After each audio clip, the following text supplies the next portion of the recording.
Hi అండి, అందరికీ నమస్కారం. ప్రభుత్వ ఉద్యోగులకు షాక్, జీతాలపై ఆర్థిక శాఖ కఠిన నిర్ణయం. ఐఎఫ్ఎంఐఎస్ పోర్టల్లో ఉద్యోగి వివరాలు అప్లోడ్ తప్పనిసరి, కఠిన ఆదేశాలు జారీ అనే లేటెస్ట్ అప్డేట్కు సంబంధించి పూర్తి వివరాలు ఈ వీడియోలో తెలుసుకుందాం.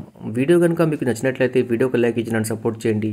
మీ తోటి మిత్రులకు ఈ వీడియోను షేర్ చేయండి. ఇక వివరాల్లోకి వెళ్దాం ఫ్రెండ్స్. ప్రభుత్వ ఉద్యోగుల ఆధార్, మొబైల్ నంబర్లు వంటి వ్యక్తిగత వివరాలు ఇప్పటికే పూర్తిగా నమోదు కాకపోవడంతో ఆర్థిక శాఖ సీరియస్ అయింది.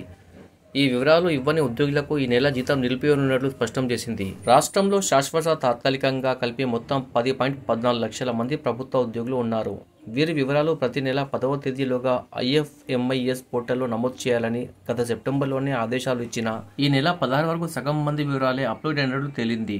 ఉదాహరణకు విద్యుత్ శాఖలో 95.3094 మందిలో కేవలం 53 మంది, ఎస్సీ సంక్షేమ శాఖలో 14,267 మందిలో 2,223 మంది, పోలీస్ శాఖలో 1,04,189 మందిలో 48,383 మంది వివరాలనే అప్లోడ్ చేశారు.